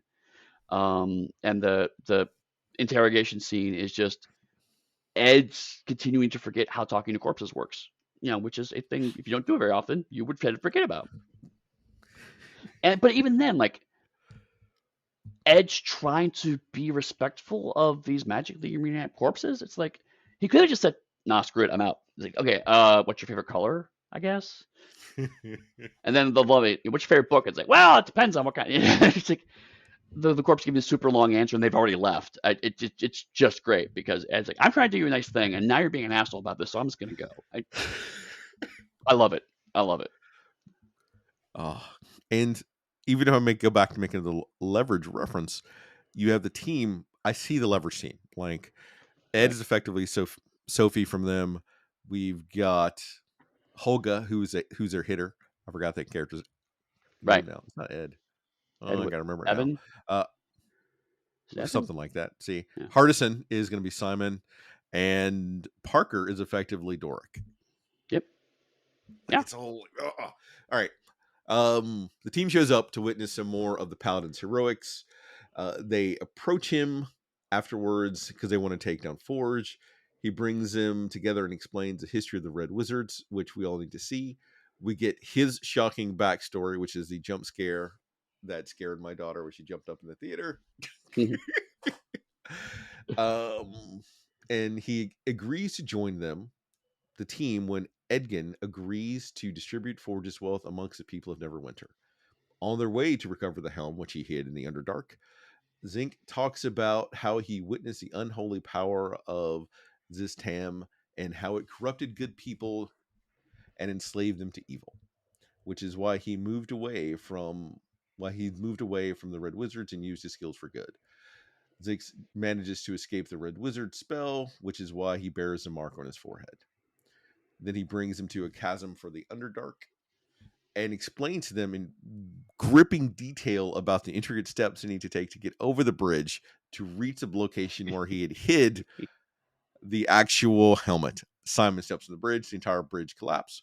Fortunately, through plutonium and maybe spinning a point of inspiration or something, the staff that Holga took from her husband is a hither thither staff, which used to make teleporting about 500 yards, which then Right. becomes the key to the rest of this entire movie. It is the Infinity Gauntlet for this movie now. Right. Right. And you're absolutely right. It is just straight up like, oh look, this staff we had turns out to be the thing we needed all along. It's just straight up, you know, plot motivated introduction, but it's fine, I think, because I think it's fine because the obstacle put in front of them was ultimately a joke. Yeah. And so having a random thing to get them out of the situation that they caused for a joke, to me, ends up landing just fine. And it gives you a display of the staff's power before it becomes a very pertinent plot point later. Right. So it's a good use of it. Um, Once they recover the helmet from its hiding place, they are jumped by Thayan assassins who are sent by Sophina. And I want to pause to say, because it brought me no end of glee to see that one of the best fight scenes in this entire movie was between a black man and an Asian man, or at least Yep. Asian and black male presenting. To see Yep. that is like a key fight that was awesome. Like Yeah. that Absolutely. made me unbelievably happy. I complained for a long time, so I'm going to take an extra beat to talk about how fucking amazing that was. 100%. Skip ahead a little bit, because the fight, you see that eventually the paladin kills all of them, only for them to rise back up because they're already dead. Then we get a chunky dragon that pops out of nowhere that ends a fight with them, and the crew run from the dragon. This is a scene that goes on too long. This is a scene I would have cut down a little bit with the dragon. It is Yes. When over the I top. said there's a scene that I didn't like, this is the one. Partially because it goes on way too long, and partially because he's only fat so I can laugh at him, and that bothers me. It's like, oh look, it's a fat dragon. Isn't that funny? And I'm like, okay, maybe he's eating something. Maybe this dragon comes back later. Maybe no, it's just here for a joke to add extra danger, and then it's padding. It's unnecessary, and it's a little hurtful. So it's just like, yeah, didn't need this scene. You could just cut the scene out, and nothing in the movie would change. And I understand they needed it to be a dragon because it's called Dungeons and Dragons, but it would have been better Sure. if it was like a worm. So that why it wasn't flying, it would still been in the tunnels. It would have the same effect, like a Right. giant Right. purple worm or whatever. Like, brrr. But it's not called Dungeons and Giant Purple Worm. Maybe it should be. Um, the That'll other be a thing thing one is day. we kind of skipped over a little bit of Zank's introduction, and I mentioned before that Doric was kind of the straight person of the humor, but then over the past few scenes, she's moved to mirror Simon's dry wit, and so now we have Zank, who's very much the straight person for people to bounce off of, um, to an almost ludicrous amount. It gets more ludicrous slightly later than this, but I mean, he is the I don't understand metaphor kind of humor. And it's like, okay, it's just, so he is a perfect foil for Ed. Which is why I pulled the quote that I did. You're right. Yeah, We did sort of glance over that as we were speeding through. I will then take a beat to say that the play between them that they had between Zanks and Ed was top notch, because Ed is trying to be bantery and condescending to some extent, dealing with someone who wants the best for them and is true in their intention. Like hearing right, someone say that you may not believe your words, but I believe them, is right. powerful. Yeah, yeah. I really like the fact that the paladin. I mean, I joked about this. The paladin was like a lawful asshole, but he's not really, right? He's just very earnest, and but not in a naive way, which is actually really hard to do. Because and we get his backstory. It's explained. It's like going, no, I came from an extremely corrupt society, so now I feel like I'm have to do this to atone for the sins that my society have heaped upon the world. And so he's this deeply dramatic character, and so it works well. It's like you have, like you said before, like Ed's the guy who came with a huge backstory. This is the guy who's like, I've played way too much World of Darkness, but I want to play D&D now. And so here's all my gothic angst and drama, and it just doesn't mesh with the rest of the group. So the only way to make that balance is to have this just chunk of drama just dropped in and have him no sell the rest of the group. And so that's perfect. The actor did the exact right amount of like, oh, I recognize that as humor. He didn't come across as humorless. He came across as someone who just doesn't get cultural idioms, which is actually the best way to play that. So I love this character, and part of me wanted more of him in the movie, but at the same time, I don't, because Yeah. the amount that we got feels right. Yeah. For my question for you, so you made a comment about Doric now being more in line with everyone else. It goes as you do. Doric is a new player to the group and took a couple sessions to get warmed up, and is now in Right. the groove with everyone else. Right. Is Zanks a friend that drops by for a couple of sessions and then has to go somewhere else, or is Zanks an NPC? Oh, it's funny. Like at first I was like, oh yeah, Zank came, but no, I think this is the player character the game master wanted to make until he got stuck running the game.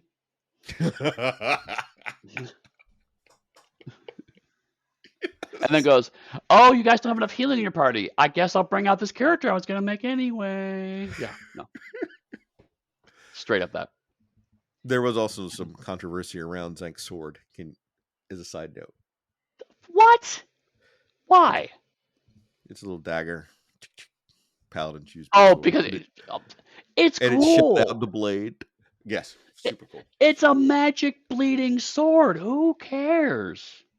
Yeah, so super cool. My favorite character in the whole movie. It could be because I play paladins are somewhat similar to that. You know, Maybe it was by made that, for me. by Maybe that it's someone that logic, was in my gaming group that contacted them and said, "This kind of character Chris plays. Write this for him." hilariously, that's actually pretty close to a character I played in 13th Age. So when I saw that, I was just like, because my pitch was I made a paladin who was basically a paladin played by Idris Elba, and so I saw this, I was like, that's actually pretty close to his son. Okay. Any other comments before we move on? I'm hate to leave the Zank section, but we will. I didn't even make a joke about God, the intellective hours that just walked past the entire party. Oh, yes. Um, that is another perfect example of using settings seriously and having the characters bring the humor. Because it's like oh, they only devour people with futures, like, and they just walk by, and then Ed goes, "That's a little hurtful." That's hilarious. But also, Zank is 100% correct. That is what intellect devourers do. They ignore you unless you have high intelligence, and they just walked by, and it's like that's a perfect example of how the comedy should be pitched, and it was great because like I as a fan was going, it's like the Devourer. Oh wait, they're talking about the thing, and that thing is correct. And it's like, but I also can imagine fans going, well, they wouldn't have walked by, they would make a check. It's like, but they fucking failed their test. The entire all of them failed the test. We all had that happen. All right. After they make it back ashore, they beg Zank to stay with them because he's better at planning and fighting and strategy than they are. And he says, "Nay, it is your quest," and turns and walks away in the Because the game master has straightest too many line. NPCs and is tired of playing this one and trying to balance with all the other NPCs he has to play. Don't give away the magic. Walks away in the straightest line that has ever been walked. I love that. Uh, He's like, goes left to the right, nope, over the rock. and then we have a bit of Simon trying to tune to the helmet and finds his ancestor inside is Elemenster Amar and constantly is rejected by the helmet until finally at the last minute, after like hours and hours of trying, they wake up Edgin and they have a breakdown in the entire party because Edgin has asked Simon to keep secrets and there's no confidence. And Edgin gives his best speech for the whole movie. Like literally right here, the speech about failure and how all of them are not living up to their potential and he is the greatest one of that. Mhm, And then you learn the real rest of his story about his backstory is that the Red Wizards came and killed his wife and almost his daughter because he stole gold because he thought they deserved better than what they were doing for the Harpers. So mhm, like that adds the extra weight that the movie needed to counterbalance the humor. right. And they use their cunning plan to use the hither thither staff to make a portal to deal with the portrait, and it goes incredibly well. I'm going to fast forward because we're Okay. so we get the shenanigans of them using the portal and the portraits, and they eventually make it through.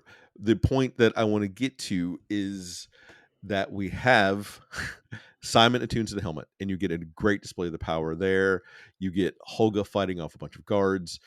The Doric actually sneaking inside and discovering that Forge has multiple locations where they're supposed to have gone and is actually trying to steal all the treasure and putting it aboard the ship. Mhm, And they're all captured. And I'm going to stop there to see if any comments because I skipped over a bunch of plot right. stuff to get to here. Well, one thing I had is you were, as we established, more involved in the fan discourse around this movie than I was. So, which were fans more mad about? That Elminster was black, or that attunement doesn't work that way? I don't know. I tried to at that point I was just done. I was trying to avoid it. Fair enough. Um, because I could see either of those arguments happening, and I'm not here for either of them. Uh, More importantly, the attunement one, because like, well, the rules say if you hour, you automatically attune to it. It's like, yeah, but the player wants to do a cool thing with their character, so you hack the rules to adjust the story, and clearly the character wants to explore their insecurities. So use the attunement as a way to explore that. Again, it's just like tie-in fiction should not be slavish to the rules of the game. How did you like the grand heist plan about using the portraits, getting into like the actual transport vehicle itself? You getting like Simon and Dork holding hands as like the mirror is kind of half, the portrait's kind of half under the thing. Yeah, I honestly the whole scene was just straight up heist movie, and I loved it. Like even Ed's explicit calling out like Plan A, Plan B, Plan C, and Plan D, right? And like, well, but Plan C is just Plan A again, right? Like that very much feels again both like a heist movie and also like a D&D session because the player's going, I have a plan. Okay, this thing happens. Well, we have to throw it all out and start again. You don't do a plan. You could just modify the. Okay, no, we're doing this plan now. Oh wait, no, we figured out the thing we did wrong in the first place. Let's go back to the first plan. I've run these games, right? And it's like, no, you're already in the middle of the second plan. You can't go back to the first plan. Okay, now it's the third plan. All right, whatever. Because And that then of plan has a course, stink on it. right? Yeah, I did. Plan A has a stick on it. And then they straight up split the party, and I'm just like, oh my god! They did again. The movie hits the tropes of playing D&D really well without broadcasting this is a trope, or and this is the tricky part, making fun of the process, right? So they were in like danger the whole time, right? So it wasn't like this is a silly caper, you know, like there were real stakes on the table, but yet the things that happened are either the kinds of stuff that you could see because someone rolled natural one, or because just bad things happen because it's a heist film. And the fact is that there's a lot of overlap between the dynamics of D&D style role playing games specifically and random thing goes wrong in a heist. That these two paired really, really well. This is probably the most gamey of the whole movie in a good way. I want to then take a step back to the initial piece. One of my favorite parts of their plan, though, is having the illusion of Edgin come in playing a lute. So you finally get to see the bard bit doing what a bard does. Yes. To have it go wrong, how you were saying they probably rolled like Right. a one doing it, and to have it be such an integral part of the movie before everything goes to shit. Right. And you have the chance for then Edgin to sneak in and tell his daughter, quotation marks, how he really feels and what really happened. And that scene was had just a tinge of horror to it as Sofrina in the daughter's disguise starts laughing and does the pushing your hair back to transform. I have to say the transitions they do through a movie were always fantastic. The even if it's just little the black robes turning to red, or in this case, changing between forms. Um, the fact is, not only do they happen, but a lot of times they happen like when characters are moving or in the midst of other action. Was just genuinely cool. And so it was a little touch. It was again a bit of a flourish. Didn't necessarily need to happen, but it was cool to see it. And oh, and it says I almost chose this line over the Zinx line instead. Is when he's about to be killed by Sofrina, and Ford says, "Well, I don't want to see you die, so I'm going to leave the room." I loved the Yeah. timing is perfect. The beat from Hugh Grant. Oh, and then you get the ultimate player move that happens. That would have happened at the table because there's a high sun game, so you know it's important, and it's a player move to get more time. Why don't we get to fight in the games? Right. Which then adds Hmm. on more time for the movie, but it also gives him more time to bond and figure out and get a cameo from the original characters from the D&D cartoon. Yes. Yes. That was great. That was really good. And I mean, honestly, I think that was great also because uh, one thing I liked about the movie is that Hugh Grant does a great job of he kept his character pitch pretty consistent throughout the movie, but because of the context of what he was saying, you get to see more and more what a piece of shit he is. But if you go back and watch it again, like I did, or like we both did, he's playing the character the exact same way the whole film. He doesn't change one iota. It's just we realize, oh no. So like when he finally pulls the knife on Ed's daughter, it's like, oh, it's like it's a shock, but also it's like, yeah, I know that tracks, right? I mean, you're surprised by the action, but you're not surprised by the motivation. It doesn't come like it doesn't seem like it's coming out of nowhere in terms of motivation. It's like, no, this guy's a piece of shit. So it's really really nice. And you get through. revelation of why he took such good care of her. It's Hmm. not because he loves her, it's because it is a joy of seeing someone look up to you and idolize you is why he did it, which feeds back into what a piece of shit the character is. Yeah, and Oh. again, he makes a comment earlier on to that effect, but then when he realizes what he said, he covers it up. And so when it comes up later, it's the okay, we know which piece was true and which piece was the fake. So like again, like the movie's paced really well on that front because it's the you have to buy this critical heel turn from this character that Ed trusted. But the reality is like as soon as that first time stop hits in this flashback, you know who's on what side. It's not a surprise. And the movie doesn't try to pretend like it is, which is good. The movie doesn't try like, it was this guy all along. No, it doesn't pretend that. It's like, no, we know who's good and who's evil, so let's just ride that out. And it's the reason why the conflict's occurring is not because Ed's friend betrayed him, it's because Ed's friend now has power. And the reason that his daughter is saved is through the power of Spuds. Yes. Call back to the potatoes, which is again great. They made 3 potato jokes all at once and then forget it for an hour and a half, which is perfect comedy. Rule of threes. Do it once, do the second one shortly after it, and do the third one much later. Perfect comedic timing. And then you get all of them leaving, and you have that heroic turn that you've been waiting for the movie for like Ed and the rest of the team when they see what's about to happen to Neverwinter and they turn the boat around. Yep. And so, all right, fight scene with Sofrina. What'd you think?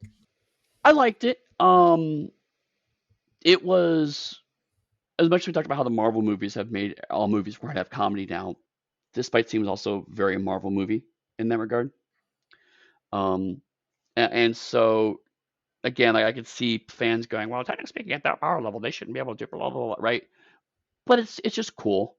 And frankly, from that perspective, I thought it was fine. Everyone got a chance to shine. Everyone got a chance to show what they were good at.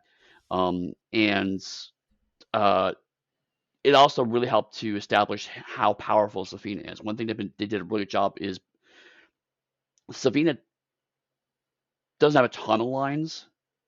She's kind of in the backgrounds at the early stages of the movie, and she slowly becomes more and more of a protagonist. Like again, that twist we kind of hit where it's like she's like, "Get out of my city," right? And it's like, okay, we now know things have switched here. And so when that fight scene happens, we've incredibly built her up as this really powerful threat. So having 4 people that we know are powerful hit her and it's not going well was really good. And I think it showed Ed's planning ability. It showed everyone's strengths.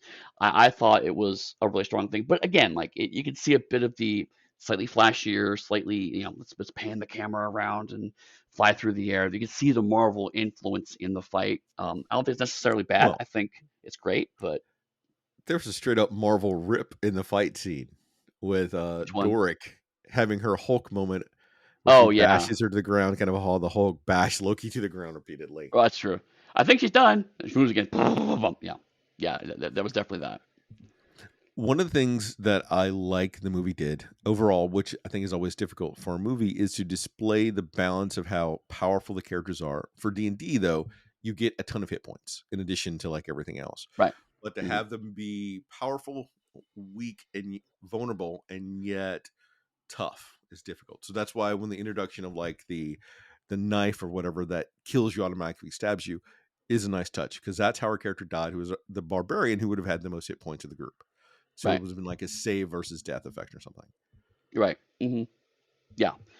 And again, like a lot of things that the movie established throughout its runtime centers on that fight and the immediate aftermath of the fight. Um, so nothing comes out of left field. It's we were told about the Red Wizard Blade, and the Red Wizard Blade comes into effect. We were told the whole movie is about ultimately the Tablet of Resurrection, and so that becomes a key part of it. We know that Doric can turn to animals and fight with them, and so that becomes a key piece. We know Simon's unlocked his abilities trying to get, and so those come into play. That whole fight happens as a direct consequence of everything that came before in the movie, which is And we know something that that rare for these kinds of fight scenes, frankly. Kira has a necklace of invisibility, and we knew Right, about the anti magic bracelet. right, yeah, And so like all laid out We've all seen it multiple times. She even used the bracelet once with Edgin and ran away. And you know that she's on the boat with them. So like that is something that people are probably overlooking and didn't think about until afterward. So that was a nice little twist. Right, right. Because you want the pitch you want to hit with those kinds of things is you go and you go, oh, I forgot about that person, not where the hell did they come from. And Mm-hmm. that's it was very much the oh, that's right, the thing, So you feel a bit silly, like oh, I should have remembered that, which is exactly how you want that to be pitched. And so yeah, I never felt like I was tricked by that climax. Much like in Avengers Endgame, where Captain Marvel is there at the very beginning and then disappears for the entire movie to come back at a critical scene at the very end and go, oh, that's right, Carol. So Right. you have that, and it had that same feeling. It was nice. Yep. No, it was a Are well you paced fight. are you surprised by the choice to bring back Holga instead of his wife? No, I mean, as soon as she was killed, I immediately knew how the movie was going to resolve. Okay. Just because we as the audience have seen the wife 3 times, and each time was a slight variation on the same flashback scene. And we've seen Holga for almost 2 hours now. That's the one we would want her to resurrect. And so Ed's going to make that choice, right? Um, Plus, also, they did a good job of not saying until near the end that Holga was basically Kira's mother, right? At the beginning, it's a little muddy, but then as Kira and Holga keep being in scenes together, it's increasingly clear that Holga basically raised Kira. And so by the end, when Kira's weeping over Holga, we're not surprised. Of course she cares about him. But Ed keeps talking about this mother that Kira's never met. She has Mm-hmm. no emotional attachment to. It's only Ed. Um, and so again, with my uh, critic hat on when I was watching it, I was like, it was never about his wife, really. It was about going back to his idealized life that he had that he lost because he made a mistake. But earlier in the film, he himself admitted that this was his family now. So of course he's going to resurrect a member of his current family, not a figment of his past mythological ideal. So no, I wasn't The surprised, but also it was the right call. Gonna do two other quick beats and then a wrap up. The scene with Forge and Jonathan. So we know that like the timeline progressed a year because it says this is his first year's annual Yearly trial, whatever, review, yeah. before the court. To then see him try to pull the exact same plan that they had pulled off, only to have it be a wall. Nice Right, comic beat. It was not the best joke in the movie, but it was a nice one to end on for the humor side. right, yeah. I could see a version of the movie where that was just cut, right? Um, but it was like I said, it was nice to see. Um, the one thing I think it does establish, if there were more movies, is the antagonists are going to learn from the events of this movie. And I think it's probably what they're trying to build towards is like things are going to evolve and move on, and all the shit that Ed pulled before in that career, they're not going to be able to do the same things again, right? So I think that was kind of what Mm-hmm. that beat was trying to establish. So it was fine. It was okay. And we got a paladin, of course, captured him. But I want to end at least the movie itself back on the core four of them forming a group and acknowledging that they're a family now. Yep. And Hmm. so like that is the perfect starting point for an ongoing movie franchise that I would have loved to have seen. Yep. Yep. Yeah. Um, I have noticed throughout the course of this podcast that one of the subsets of our reviews is amazing shit that never got extended run that we wish would. Yeah. Because watching this, I was definitely getting the same vibes I got from when I was reading the Ultimates, in the sense of, man, it would have been cool if we could have gotten another movie out of this. Any closing thoughts on Honor Among Thieves that I made you watch that you begrudgingly decided you'd agree to? Well, I mean, again, like when you said I want to watch the D movie, I was like, yeah, sure, because I enjoyed it when I watched it. Um, it was when I watched it again, actually paying attention to it. I actually liked it more, which was genuinely a shock to me. Uh, I talked about this before. due to weirdness of how pricing works here in London, it is often cheaper for me to buy a Blu-ray or a DVD than it is to rent the movie. Like it costs me £10 to rent this online, or £5 to get a Blu-ray. It's just I'll buy the Blu-ray, right? So um, uh, it helps that most of the time we're doing these either films I know. It's like, yeah, sure, I wouldn't mind owning a copy of that, or um, whatnot. But in this case, it was like, well, I'm just saving myself £5, and maybe I'll throw it away later. But I'm glad I own this now, right? Because regardless of the D&D nature, it's just a good fantasy film. Regardless of the fantasy film, it's just a good heist film. And regardless of the heist film and the fantasy film, it's just a well shot film. It's just visually very good. It's paced really well. It's written really well. It's funny. It's poignant. It's not the most amazing film ever, no, but certainly the best film I've watched in the past year or two. It's just good. It's just a good film, like Yeah, from top to bottom. And that sounds like faint praise on some level, but so few media in general fails to hit that bar. yeah, So in and of itself, that is phenomenal. And it's phenomenal that it's about something that we all love. And I'm saying we all because it's on the Patreon. Most of my patrons would be gamers of some level. So it's about sure, yeah, gaming. It feels like a gaming group, but it's on a movie scale with like a massive budget. I'm so disappointed that there is not going to be more on this par because it would have only have gotten better if they learn things from this and apply the same stuff they did to make it. right. This is this is the D&D session that people imagine in their minds when they want to play D&D in the best possible way. Um, it's not making fun of D&D, but it's also not trying to be something it's not. It's something Mm-hmm. that I think the previous D&D films failed with is that they tried to imagine their Lord of the Rings. Like, no, you're D&D. That doesn't mean you're less than that. It just means you're different. And you need to embrace the differences. Um, and this movie does. The movie's like, what D&D is good at is found family heist films. And it nails both of those points really, really well. I think that is the best way to close it on. Eddie, if people are looking to support you or find you online, where could they do those things? Look for Pugsteady. That's my company, Pugstady. That's my website. That's my Blue Sky. That's my Patreon, where I am allegedly writing stories, although I'm taking a bit of a break because I've had a lot of work recently. So I'm trying to get caught up before I go back to writing Patreon stuff. But you can find me there, or you can find me on the Darker Hue Discords, where currently I am raving about the Brigadier Bambera audio dramas that we'd asked for in our Doctor Who run, and now we have, and so I got them, and they are great. If you're looking for me, you can find me on the Patreon that you're all literally on right now. You can also know that this thing that I may have dropped a chat in the comment for all of you last month, I have finished, but I'm now having to do edit and then I got to PDF it because one of the things I've started doing, you probably don't know it, is I started Oh no! PDFing all the drops that I do. Oh nice. And so this is one that they should have. I'm not going to say it is in case they don't have it, but I'm pretty excited to share it. It may or may not be Um, amazing. you can also find me in the Dark View Discord ranting about how amazing the Brigadier Bambera audios are because Eddie put them up and I then went out and bought them immediately. And how I flow the idea past Eddie is that we should hit up Cubicle 7 to offer to write a Brigadier Bambera series for them since they Yes, have the RPG IP for Doctor Who. right. They'll say no, but it would be amazing.